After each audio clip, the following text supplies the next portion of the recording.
My name is Marcus, and what I'm about to tell you happened last December. My wife had traveled to spend the holidays with her family out in the countryside, and I stayed behind because I couldn't get time off work. We live in a quiet neighborhood in a small town in Wisconsin. The houses are spread far apart, and most of the neighbors leave town for Christmas. Basically, I had the entire street to myself that week. At first, I thought it would be nice, peace and quiet. I planned to relax, watch some shows, and enjoy the cozy holiday atmosphere. But what happened during those days still haunts me. It was my second night alone. Around 7 in the evening, it was already completely dark outside. It had lightly snowed all day, leaving a thin white layer covering the yard and driveway. I was in the kitchen making a simple dinner, pasta with chicken. Normally, my wife cooks. I'm not very good at it. I turned the TV on just for background noise, to make the house feel less empty. Even though I liked having the place to myself, I wasn't used to that much silence. While eating at the kitchen table, I heard something strange. It took me a few seconds to register what it was. It sounded like someone singing. I muted the TV and listened closely. The sound was definitely coming from outside. As it became clearer, I realized the person was singing Jingle Bells. My first thought was that maybe some neighborhood kids were messing around, but it wasn't a child's voice. It was an adult man. I stood up and walked toward the front door, since that's where the sound seemed to be coming from. The closer I got, the louder it became. By the time I reached the door, it sounded like the singing was coming directly from my porch. I felt a strange knot in my stomach, but I still assumed it was just someone spreading Christmas cheer. I opened the door, and standing under the porch light was a man in his mid-30s. He wasn't wearing a hat, and his coat looked far too thin for the cold. But the strangest part was that he was completely focused on singing Jingle Bells, staring down at my doormat as if he hadn't even noticed I opened the door. I remember forcing a small smile because I didn't know what else to do. I had never had carolers before, and certainly not a grown man alone. He didn't seem aggressive. If anything, he looked confused, maybe mentally unwell. I even wondered if he had some kind of disability, because he didn't react to my presence at all. He just kept singing. When he finished the song, I waited for him to say something or leave. Instead, he took a deep breath and started singing Jingle Bells again, from the beginning, in the same slow, off-key tone. This time, though, he lifted his head and made direct eye contact with me. My smile faded instantly. Something about it felt deeply wrong. I stood there awkwardly for another minute, pretending to listen, even though I was uncomfortable. I kept thinking he would stop after the second time, but he didn't. He just kept looping the song. I checked my phone and realized nearly 4 minutes had passed of him singing the same song over and over. Finally, I decided I'd had enough. I thanked him politely and slowly closed the door, thinking that would make him leave. It didn't. Even after the door shut, I could still hear him singing at the same volume. I went back to the table and tried to ignore it, but the longer it went on, the harder that became. The man clearly wasn't normal, and the fact that he was still standing at my door singing made my skin crawl. I wondered if someone else was with him, maybe waiting down the street, but I hadn't seen anyone else. The entire house started to feel invaded. I finished my dinner without tasting it. After about 10 straight minutes of singing, the song finally stopped. The sudden silence scared me more than the song. I slowly walked back to the front door and looked through the window. He was still there, but he had moved. Now he was standing at the end of my driveway, facing my house, completely motionless. He wasn't singing anymore, just standing there in the snow, staring at my door. That felt worse than the singing, like he was waiting. I cracked the door open and told him he couldn't stay there, that it was private property and he needed to leave. He didn't move at all. The whole situation felt unnatural. I finally said that if he didn't leave, I would call the police, and then I shut the door. I watched him for another minute through the window. He didn't move. I didn't really want to call the police. I thought something might be mentally wrong with him, and I didn't want to escalate things. So instead, I went upstairs, locked my bedroom door, and tried to relax. Before changing clothes, I looked out the upstairs window. The man was gone from the driveway. I felt immediate relief and assumed the threat had worked. I got into bed, turned on a lamp, and started reading. About 20 minutes passed when I heard something from behind the house. I knew instantly what it was. It was him, singing Jingle Bells again, this time coming from my backyard. I jumped out of bed and ran to the back window. When I looked down, he was standing directly in my yard, in the snow, staring up at my bedroom window while singing. I opened the window and yelled that I was calling the police. The singing stopped instantly. He stood there in complete silence for about 3 seconds.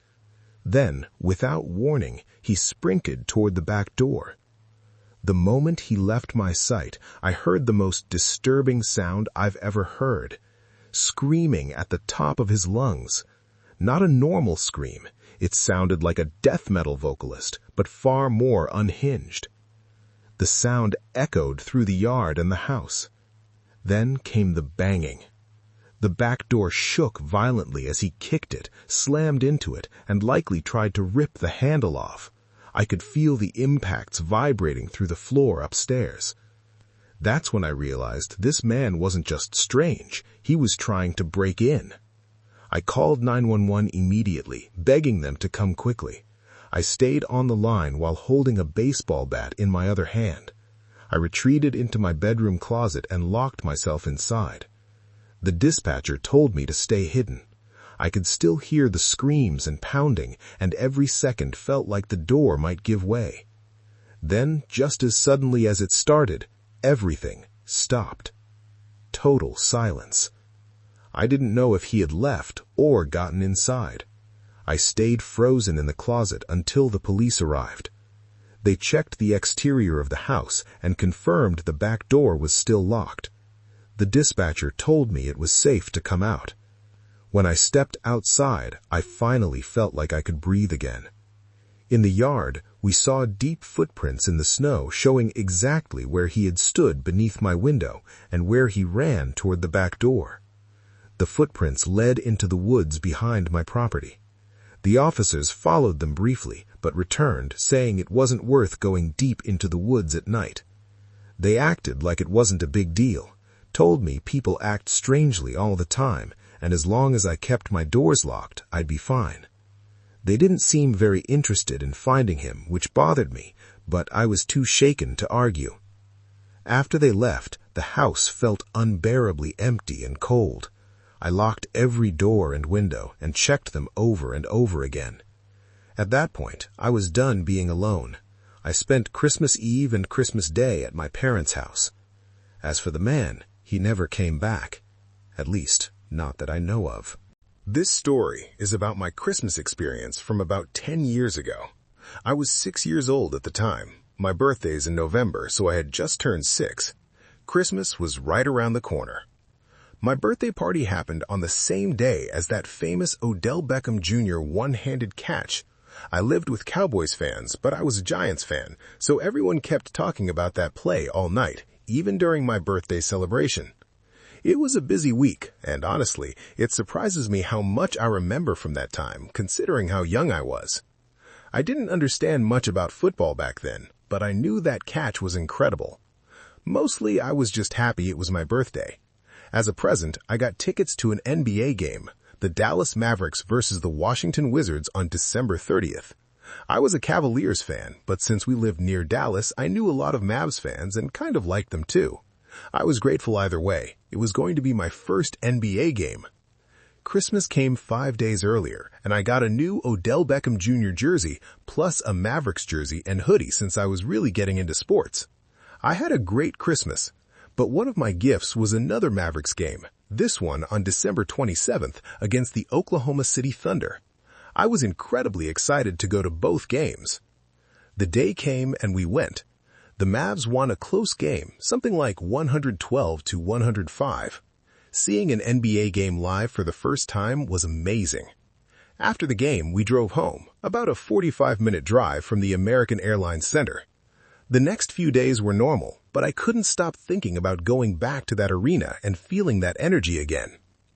When we went the second time, I didn't know it would be the last NBA game I'd attend for many years. The first game we had great seats, about 7 rows from the court, near center. This time we were farther back, maybe row 20, off to the side, so it felt different. The game itself was going fine. The Mavericks were up by 20 or 30 points by halftime. Being a kid, I wanted to walk around, get snacks, and go to the bathroom on my own, but I was only 6 and my parents were with me. We all went together to grab food. We stood in line for about 20 minutes. My dad went to a different stand to get something else, and I stayed with my brother while he waited to pay. While talking to the cashier, I stepped away to throw some candy wrappers into a trash can about 10 feet away. When I reached the trash can, a tall white man walked up to me and asked, "Hey, are you lost?" I shook my head no and didn't say anything. He said he didn't see my parents nearby and told me, "Let's go find them." He took my hand and started walking with me. I was just a kid, so I went along. He led me toward the upper levels and said we were going to the PA system so they could announce my name and help find my parents. I said okay and kept walking. We reached the top level and waited there for about 10 minutes. He waited until there was no one else around, and then he tried to push me toward an emergency stairwell or elevator. I don't remember exactly which. I just remember there was no one else nearby. That's when the stranger danger warning finally kicked in and fear flooded over me. I realized I shouldn't be with this man. He didn't have any kind of badge or staff ID. When he let go of my hand to check his phone, I ran. I ran back toward the seating area. As I ran, I saw him standing there with a small smile on his face. I couldn't find my parents right away, but I didn't care. I just wanted to be somewhere safe. I eventually found my brother. He hadn't told my parents I was missing because he didn't want to get in trouble. He asked if I was okay, and I said yes, choosing not to say anything. The game ended and the Mavericks won, but I didn't care. I just wanted to go home. I stayed quiet the entire way out of the arena, quiet in the car too. My parents were confused because I didn't seem excited, but I told them I was tired. As we drove home, I almost fell asleep until a loud horn blasted behind us. It was so sudden that I almost screamed. I turned around and saw him. The same man was driving a pickup truck with maybe 3 other men inside. I couldn't make out their faces, just silhouettes. My parents yelled at them as they pulled up next to us, but the men just stared. I wanted to say something so badly, but for some reason I didn't. When we got home, I went straight to bed and fell asleep quickly. In the middle of the night, I woke up feeling cold. Then I noticed a flashing light outside my window. I looked, expecting something innocent, maybe Santa or a passing car. Instead, it was him. He was standing outside my bedroom window, shining a flashlight directly at the glass. I screamed and ran into my parents' room, yelling that someone was at my window. They ran outside and searched for about 20 minutes, but found nothing. Because I was a child, they didn't believe me. They said it must have been headlights or a shadow, but I know what I saw. On New Year's Eve, a few days later, on New Year's Eve, about 5 or 6 minutes before midnight, the doorbell rang. My parents answered. I wasn't paying attention until I heard his voice. I was 100% sure it was him. I told my parents everything about the arena, about him leading me away, about how I escaped, but they still didn't believe me. They said it was probably just a man handing out lost dog flyers for a cousin. The night went on and nothing happened. But 1 year later, on New Year's Eve, there was a knock on my bedroom window. I had almost forgotten about everything by then. I got up and looked, and taped to the glass was a piece of paper. It read, "This new year, you'll meet me again." I gave the note to my parents. They filed a police report, but nothing ever came of it. Every few years, I still feel intense fear around New Year's, wondering if that man will come back. I told my parents I never wanted to go to an NBA game again. I said it just wasn't my thing. I'm 16 now, and what scares me most is knowing that man knows where I live. I've thought about going to a Cavaliers versus Mavericks game on January 2nd or 3rd. It would be my first NBA game since then, but I'm not sure I ever will. That experience pushed me away from basketball and made me someone who always keeps the curtains closed. I remember that night far too clearly. Even now, I think about how close my family came to something truly terrible. It was early December, and we decided to drive north into the mountains to cut down a real Christmas tree. It was something my wife, Claire, and I had always wanted to do, and our 7-year-old son, Ethan, was excited too. The weather was cold and overcast. The sky had that heavy look, like it could snow again at any moment. For us, it only added to the Christmas atmosphere. The drive along the winding roads made me feel like a kid again. It had been years since I'd done something this festive, and seeing Ethan so excited pulled me right back into my own childhood. When we finally reached the remote area Claire had found online, there were no other cars in the parking lot. There were a few light posts scattered around, so we weren't in complete darkness. That's one of the reasons we chose the spot. Still, we brought flashlights. We parked near a narrow, unmarked trail that led deeper into the trees. There was still plenty of snow on the ground from a storm a few days earlier. At that elevation, it hadn't melted much. Ethan jumped out of the truck immediately and started throwing snowballs at us. I threw some back. We were there to make memories. We grabbed our flashlights and the axe I planned to use. We walked down the narrow trail, snow crunching under our boots. Ethan kept running ahead, stopping to point out trees he thought were perfect. The farther we went, the more the road behind us disappeared.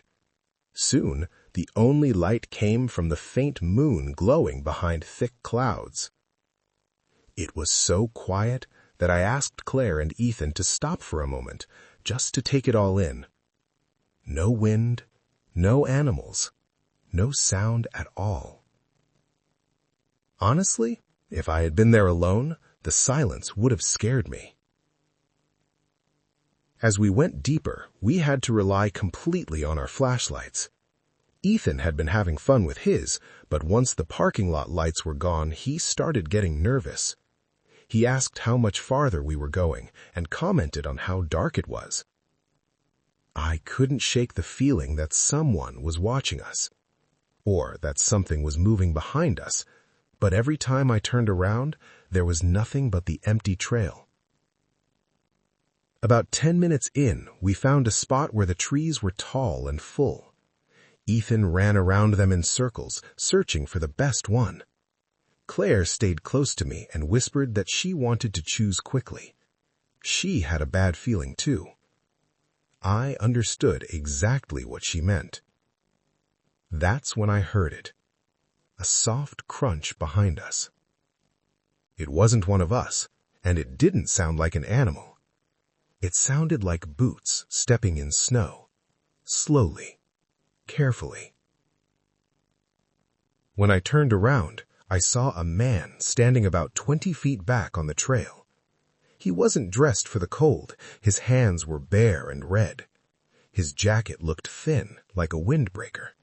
His face was pale and stiff, like he'd been outside for far too long. Claire grabbed Ethan and pulled him closer. When the man realized we were looking at him, he smiled. Not a friendly smile, an uncomfortable one. Then he took a step closer. He asked if we were looking for a Christmas tree. His voice breaking the silence made everything worse. It was deep and strangely soft. Before I could answer, Ethan excitedly said yes, and my stomach dropped. I didn't want this man knowing anything about us. Claire quickly said no, that we were just out for a walk. The man stepped closer again.